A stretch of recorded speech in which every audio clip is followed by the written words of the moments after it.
Well, hello, and thank you for joining us for another deep dive. My name is John, and I'm sitting across the table from Pastor Shawn Scarborough. He's the lead pastor of Family Worship Center in Lakeland, Florida.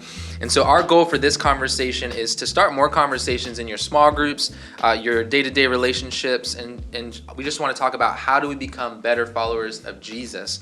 And so we're going to be taking some points from Pastor Shawn's Sunday messages, and we're going to kind of expound on them a little bit more through this conversation. We won't cover everything, so make sure that you're here on Sundays if you can be here, or check out the full messages online. But we're going to go ahead and dive in today. So Pastor Shawn, Sunday, you read through Matthew chapter 1, verse 1 through 17. Yes. The running joke is that is probably not taped on someone's mirror in the morning. It's not what they cite. There's the no scripture way. that they cite every morning.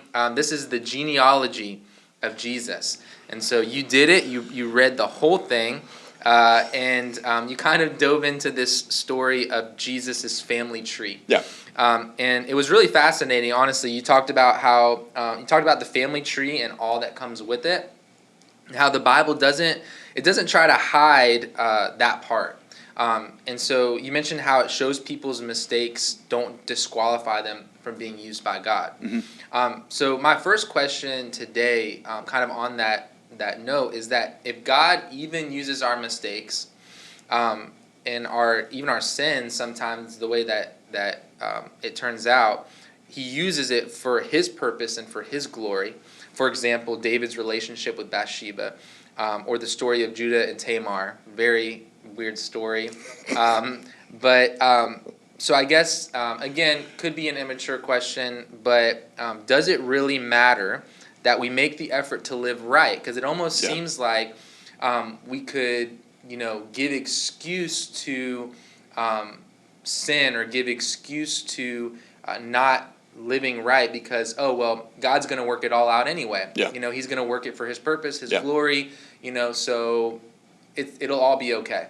Yeah. So what is our kind of our grounding point there? Yeah, so I think this is where it is important for us to be gospel-centered, because it's all true. Your life matters, and the moments that you get your life wrong, God will not push you away, but He will continue to use you. I think that when we say God uses our mistakes for His glory, that's where we might twist it a little bit. I'm more saying, in spite of our mistakes, He uses us. Yeah. So when you look at that family tree, there were a lot of mistakes that were made within it. But we also have to embrace these realities of how much of that was in people's past. And that was more the point I was making. So like David and Bathsheba, what he did was wrong. The child born in sin was the child that we never met, because he died in infancy. Obviously, David went in, he married Bathsheba, he treated her like his other wives, and they together had Solomon. So in that way, Solomon redeemed that relationship. I think that's important. Yeah. I think it's important to see where, when Jesus finds people in their sinfulness and He says, go and sin no more. Rahab, the prostitute, okay, yes, she had been a prostitute, but when she hid the messengers and was saved out of Jericho, she wasn't a prostitute in Israel. She had been a prostitute in Jericho. Yeah. And I don't want us to ever feel disqualified from the call of God because of our past, but we cannot miss the fact, too, that some of these men were passive in the sense that they were evil kings, and yet the line, the seed passed through them to another who would be a good king. Right. And so in that case, yes, they were used, but I think on the backside, when they would see God, it's very similar to when Jesus said, yeah, you cast demons out in my name, but I never knew you. So even though God used them for the purpose of setting somebody free, they themselves, though, didn't get to enter the promised land. So our self-reflection matters, our lifestyle matters, and so I think this is one of those both ands, but recognizing what does this really mean. Yes, God will use us in spite of, But I don't go as far as saying like God planned on us to do that so he could use that for his glory. Right. I don't see it that way. Okay. Yeah. That makes sense. So we're kind of living more so in hindsight from we look back, and so because of God's grace, then we live right. Yes. As opposed to, God's been gracious, so we're just gonna live however we want. Yeah, absolutely. Good way to say it. Yeah, that makes sense. Yep. That's good. So, kind of on this subject of God's purpose, God's will, God's plan. Your previous week's message, someone had asked me, one of our leaders, about something you said during that message. And so you were talking about John the Baptist being filled with the Holy Spirit. Mm-hmm. He didn't have a choice. He was in his mother's womb. He was filled with the Holy Spirit. And in a similar way, you talked about how Pharaoh, when Moses was called to lead the people of Israel out of Egypt, how Pharaoh's heart was hardened, the word says. And so it was hardened by God. Right. And so the question that this person's asking is if God gave all men free will to make choices, then couldn't Pharaoh have chosen at any time during the plagues to free the Israelites, and the plagues would have stopped? Great question. Pharaoh did choose to let them go, and that's when God hardened his heart. So, yes, God has given us free will. Generally speaking, mankind has been given choice.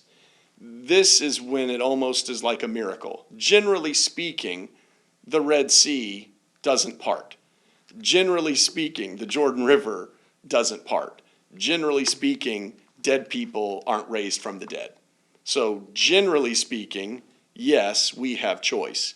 But in those moments that God has foreordained to happen a certain way, for him to demonstrate his power, which is what the plagues were for the purpose of the children of Israel, and for us as well, he hardened Pharaoh's heart so that Pharaoh had to hold on to them so that they would not believe that Pharaoh released them, rather that God set them free. God needed them to believe that, so he hardened Pharaoh's heart for that purpose. We see the same thing in the life of Jesus.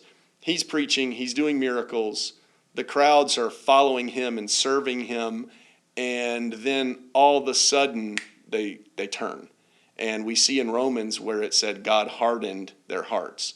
They could not shout, "Crucify him." If God had been working far too long, his plan had already been established, they had to crucify the Son of God. Jesus said, nobody takes it, but I give it. For that to happen, they had to say, "Crucify him." So did God enter time, space and time, and do something for his purposes? Absolutely. But generally speaking, that isn't how life works. But in those instances, generally speaking, we're not filled with the Spirit in our mother's womb. Right. Generally speaking, virgins don't give birth. So in these stories, God does the miraculous. But that miraculous doesn't exempt what the natural order typically is. So in those moments, like for instance, those people that were yelling "Crucify him," like are they responsible? Like, is there a responsibility there? In the moment or following the moment? So, like, are they held responsible for their actions if they didn't have? You kind of said they didn't have a choice. Yeah, they didn't have a choice, and would they be held? They're only held responsible in that moment if God judged them in that moment, which he did not. God didn't judge them in that moment.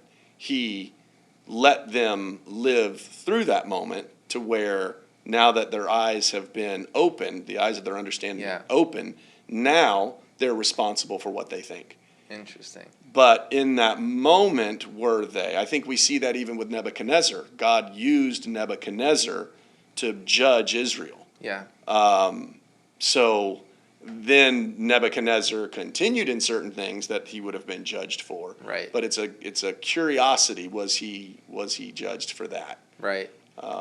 So this perspective that we're talking about here, because this is very interesting. Yeah. Kind of, trying to wrap my mind around it. Is there any takeaway for us? Is there any point really as a disciple of Jesus in considering these things? Does it change anything for us? Does it change the way that we pursue Jesus, or that we make decisions or pursue righteousness. Like, we are never at a place where we could say, or we could say in someone else's life, well, I didn't have a choice. Sure. Yep. Yep. Yeah. Generally speaking, it doesn't mean a lot for us. Okay. It's more a theological tilt towards Reformed theology and or Arminian theology. Like, do we believe that mankind has choice, or do we not? And when we see scriptures and examples where mankind didn't have choice, well, does that mean that this idea, this Calvinistic idea of predestination, they didn't have a choice in that matter? They were predetermined to do that. Right. There are individuals in the Bible that is true of, but it's the minority of individuals. Yeah. The majority, the general population, that's not the case for. Mm-hmm. So I'm more saying, let's not use certain individual moments for our personal theology. Okay. Because generally speaking, our personal theology should be one of accountability. Yeah. That we do have choice, and therefore we are accountable. For sure. Yeah. Okay, that makes sense. But that doesn't take away that the other happened. Right. Because it did happen. Yeah. But I said this to somebody one time before. They were having a conversation about Paul's thorn in the flesh and not knowing what it was, and that he had this thorn so that he would be humble, and that they felt like that's where they were. And I said, well, even if I go that far in the conversation with you, what is your great revelation that you need to be kept humble from?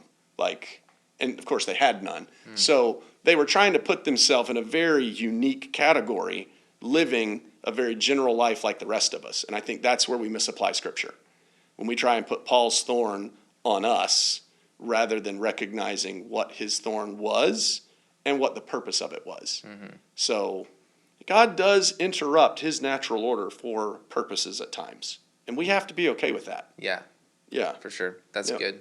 Just don't misapply it to your own life. Absolutely. Right? Absolutely. Cool. So what is your encouragement? You talked about family trees. So what's your encouragement to those of us that we might be discouraged or frustrated about the families that we come from, or that we're even a part of right now? So what is our role to be in our family? Maybe there's dysfunction. Maybe we don't see the end right now. We don't see the future, in the sense that, all right, we're in the mess. We're in kind of the frustrating part. We don't see what God has in store. What would be your encouragement for those of us that find ourselves in that situation? And what's our role right now to play so that at the end of the story, we can find ourselves on that right path, not omitted from the list. Yeah, every situation is unique. Mm-hmm. I see that. It does seem like we have situations in our families where we'll want to distance ourselves from them. Almost there's somebody does something or acts a certain way, and we are sort of ashamed of that, or we want to just keep it in the distance. It's very important to recognize, and that's why we talked through that generational concept of you are responsible for you. It's very important that we don't cut people off in our family because of their bad choices. There are a lot of people who maybe because of behavior at work, they get cut off from a workspace, or behavior in a friend group, they get cut off from a friend group. It does seem important that family goes the extra mile with those who society has said we can't function this way. Mm-hmm. We can't hang out. We can't be like this. It seems moms and dads and brothers and sisters have opportunity to be more forgiving and accepting rather than embarrassed by family, and just be willing to look past some bad behavior. Mm-hmm. It's probably frustrating, and this is hard for me to speak to because honestly, I'm very privileged when it comes to family. I have a great family, so it's not something I really deal with. So it's a little hard to speak first person, but from stories that I hear and people that I talk to, I do always try and encourage people not to get hung up with feeling they are their sister's sin or their brother's sin or their parent's sin. Like, love them, encourage them.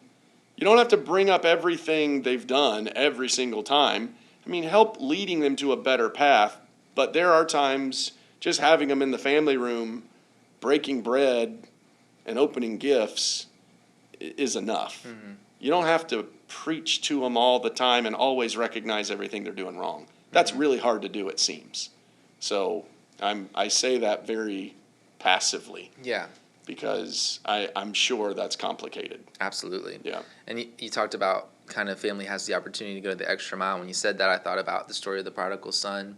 Mm-hmm. And his father, he kind of squandered everything when it came to society. He's eating the food of pigs, and you just see the way that his father embraces him in the end. And I think that's a great example of how the love of family can go above and beyond others. So that's good. So you talked about this king, in this line, essentially, that him and his sons were like omitted from this list of kings, and I don't know if you mentioned his name or not, but he was an evil king. Yeah. And so God cursed him, and he had, I think, two or three sons that are omitted from this list in the lineage. And so my question was, for this king, what was so different about his wrongs that caused him to be cursed like this, like in comparison to, say, David or Solomon's wrongs? Yeah. So it was King Ahab. Interestingly, the reason he's not listed in this genealogy is because he was a king of Israel. And this genealogy were the kings of Judah who were sitting on David's throne. So and I didn't get into this, you don't always have time in church. You kind of hope people are curious and they go look it up. But when the kingdom divided after Solomon to the northern kingdom of Israel and the southern kingdom of Judah, David's throne remained in Jerusalem, and that was the kingdom of Judah. So a king in Israel named Ahab, according to 1 Kings, did more wicked than any king ever. His wife was Jezebel. They killed prophets. They slaughtered priests. They set up prophets to Baal. Horrendous what they did. So God spoke of him that he would not have a child on the throne for 4 generations. That was the curse. Now, his daughter came down into Judah and married into the kings of Judah, and even that's when the kings in Judah in our list were not acknowledged, because even they were seen as children of Ahab, and his lineage was cursed for 4 generations. Yeah. Yeah, and so why is he worse than David and Solomon? David didn't set up false gods. David did sin, but we know of David that he repented. We know of David that he always held the things of God in high esteem. We know of David he had a heart after God. We see that even in the life of Solomon up until Solomon's latter years. And even then, his heart was turned from God towards other gods, but we don't see him. It sounds more like his affection was less. We don't see him worshiping other gods. We don't see him sacrificing to other gods the way that he sacrificed to God, especially at the coronation of the temple. So very different behaviorally. And I know, especially in our society, we get nervous about that because it's like, well, there aren't degrees of sin. But there sort of are degrees of sin. If you go through the New Testament or the Old Testament for that matter, idolatry was the worst. And then we see when people dishonored their parents, that was probably next. And then immorality would have been a third one. And when I say third, meaning when they were judged, their judgment on the earth was more critical if it was idolatry versus dishonor versus immorality. And then, you lied because you didn't get a particular grade on a math test and you just want to go to the party. That's very different than worshiping another god. For sure. Is sin? Sorta. Yeah. But we don't like to talk about degrees of sinfulness. Ahab, if he was the most wicked king, that's a degree of sinfulness that he far exceeded anybody else. No, that makes sense. I think that answers the question for sure. And that's a good reminder that, there are degrees of evil and wickedness. And, it seems like it's a pattern that he followed consistently, as opposed to maybe, I messed up. Yeah. Make things right. Yeah. I'm going to follow Jesus. Yeah. And and instead of just continually walking in wickedness and Yeah. sin. So that makes sense then. So, man, yeah. So that Ahab, that makes sense That's now. Ahab. Yeah, Jezebel's Yes. Jezebel's husband. Yes. Okay, that makes sense. Eaten by dogs. Ooh. These were, they had rough punishment. Yeah, absolutely. So, kind of on this same subject of a generational curse, you brought up generational curses. Ahab receiving one and his sons, but you kind of talked about how this is no longer something that's in play for all people or for just Christians. Yeah, I believe it's all people. Okay. Yeah. So, but rather, it might be that we are demonstrating a behavior that was modeled for us. That might be explained as a generational curse, but that's not the case when we look at the gospel. Yeah. So we're demonstrating a behavior that was modeled for us, but the renewal of our mind shapes behaviors and allows us to walk in the goodness of God, is what you said. And so, kind of on that subject of the renewal of our mind, if we find ourselves today walking in bad habits as a Christian, it's not a curse that needs to be broken, but rather a renewal of the mind. So what is your advice to those Christians struggling today that would find themselves in that spot? Yeah. So if you don't mind, let me ramble for a minute. I'll back up and wander in. When we talk about a generational curse, from a gospel perspective, we have to go back to Exodus when it talked about people's behavior being cursed to the third and fourth generation. We see that prior to it being in the law when God spoke of Canaan, because of Ham's sin, cursed be Canaan. So his descendants were cursed, the Canaanites. We see the same thing of the Moabites. Who cursed these people? God did. And that's important to recognize. And the reason it's important to recognize is even when we get now into the law and we speak of prophecy and it says what God has blessed, no one can curse. What God has cursed, no one can bless. Now we move into the children of Israel being deported for 70 years. They felt like that was a curse.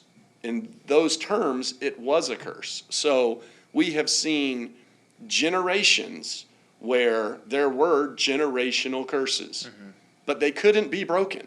Like that was the whole point of the curse was God did it. God's verdict couldn't be lifted. That is a massive point to embrace. Yeah. Because it wasn't Satan cursing people. It was God placing the curse on them. And why we talk about breaking a curse, the only one who can curse a generation is God. Right. We can't break what God does. It didn't matter if Ahab's kids lived good, didn't live good. God established it was 4 generations, done. So now let's move into the 70 years of deportation. God determined that all by himself. There were false prophets that said this will only be 3 years. They died early. There were people who thought we don't have to be here this long. They were all wrong. It was 70 years. But towards the backside of that captivity, that's when Ezekiel prophesied that from now on, every man would be responsible for his own sins. That the father would not suffer for the sin of the son wouldn't suffer for the sin of the father. So God decided that God, was not going to place generations under the curse of a previous generation's sinfulness. That's a big deal. Yeah. So now God's not doing that anymore. And then, of course, we get into the New Testament. The curse of sin has been broken because of what Jesus did. So there is no such thing today of a generational curse. And when somebody says, I feel like I'm under generational curse from my family, them, and my question always, who put you under the curse? Because Satan can't curse what God has blessed. If the blessing of Abraham has come upon the Gentile through faith in Jesus, there is no curse to break. Yeah. So now we're only left with, if we're living outside of the promises of God, and God calls us blessed, then it has to be behavioral. So it's consequential. Right. So now we're looking at renewal. And the reason why I say that is because if I feel like I'm cursed, I need to go spend time in my prayer closet, right? Like I need principalities, powers, there's strongholds that I need to deal with in the spirit. But if it's a behavioral thing, that's renewal. So that's why I took a little time just to kind of lean in and say, we have to be fully persuaded that it is behavioral so that we're open to renewal. That's good. So, all that said, yes, if we have behavior that is not winning, self-reflection is huge. Why am I not winning? Why am I not happy at home? Forget about how much money we don't make or do make. Am I happy in my relationships? Am I nice to people? Am I kind? Am I walking in the ways of the gospel? Am I modeling how Jesus behaved? What does my life look like? And what is the fruit of that? That's not a curse. That's either a blessing because I'm walking in the commands of God, or it's a consequence because I'm rejecting the commands of God. And it really is that binary, that black and white. Wow. I think that's so important what you just explained, because you can have, I grew up in church. I grew up in Pentecostal circles, and I'm amazed sometimes at some of the most, charismatic, praying people, and then you see some of their vices and some of their just their patterns of behavior, their patterns of living, the way that they treat people or the way that they, treat others. And you're thinking, my goodness, like, you spend all this time in prayer and, there's been no effects on your behavior. Right.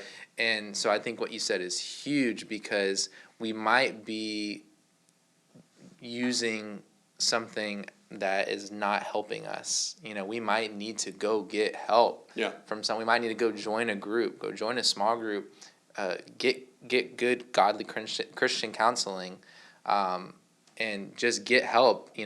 Yes, keep praying. Right. But, you need some renewal of your mind, and that takes time, and that takes accountability, and so I think that's huge, especially to a charismatic background, someone in the charismatic background, because I think there's some hesitancy sometimes thinking, Sure. well, I'm just going to go spend more time in my prayer closet, Sure.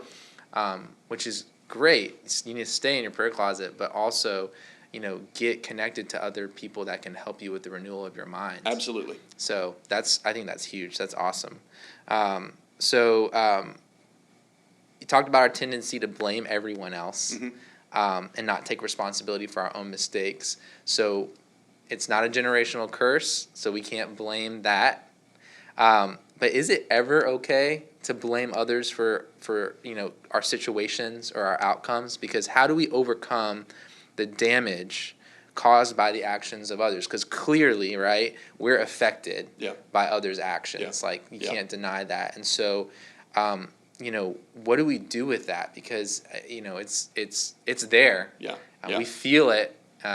We feel it. When we're gathering together with our families, or even with our friends, or whatever it is. So do we just not blame them at all, or what? Oh, blame them all. No, here, if I get in my car right now and I stop at the stop sign and no one's there, and I start to go, somebody runs the stop sign, they hit my car, $500 deductible, if that's their fault. Yeah. They hit me, they stole $500 from me, I am not happy. However, from that moment, nothing that happens after that can I blame on them. Now I have to determine how to not walk in bitterness, how to walk in forgiveness, how to walk in faith. Okay, God, the enemy stole $500 from me, but you have promised to repay what the enemy stole. You've promised that in spite of that, you will bless me, you will prosper me. So I have to hang on to the promises and neglect who I'm blaming, because after the moment, now there's no one else to blame. Yes, $500 they cost me. There are a lot of patterns that we pick up growing up. Some people, they have an accent because of the neighborhood they grew up in. If you're from the South, you sound different than people from the North. You can blame your community for your accent. What you can't blame is your community if you don't have a good marriage. You can't blame that on. That's on you. Like you have to You have to follow the gospel for you. Now, there are marriages, for instance, don't work out. Is one party more guilty than the other? Usually. Usually somebody just decided to not follow the gospel. That costs people emotional energy. It costs them financially. It costs kids hugely. Can kids then blame and say, my parents split up, it put my life on a different trajectory? Yes, just long enough to say where my life is right now, I'm not responsible for. But where my life will be, I am responsible for. And so I blame is okay when it orients you. It's not okay if it's going to keep you from something good. It just lets you know why you are where you are. But your pathway out isn't someone else's fault. That's where I don't like blaming hanging on too long, because then we're not going to be motivated to get out. We'll just blame it on the person where we are. Yeah. And I want people to get out. Yeah. At the end of the day, I'm not trying to have a whole bunch of people show up in church that just want to listen to nice stories. We really want to help people. Yeah. And that forces us with some of these conversations that make us more accountable. So I'm always going to lean into that. That's really good. Yeah. Yeah. It's hard. It's hard to take responsibility and to not blame Oh, others all the time. I'm not a great saver. My parents aren't great savers. I can't blame that on them. That's on me. Like, even if I say I learned it at home, okay, fine, but now what? You know you're not a great saver, do something. But I don't know. Maybe one year. I'm not a great saver either. Oh man. So where are we at? We had some good conversation today. I think we're running on the long side, but I'd love to get to this last point because we're talking about just raising kids, and I know I have one and another one on the way. Yes. So in discussing Elizabeth becoming the mother of priests. He talked about how this idea that children have a special calling, something that is very popular in our culture in our time. You kind of see it in schools and just the language of our day, that you can be anything you want to be. Right. Right. And we all probably heard this growing up. You can do anything you put your mind to. Yep. But you are suggesting that God has a specific calling for individuals.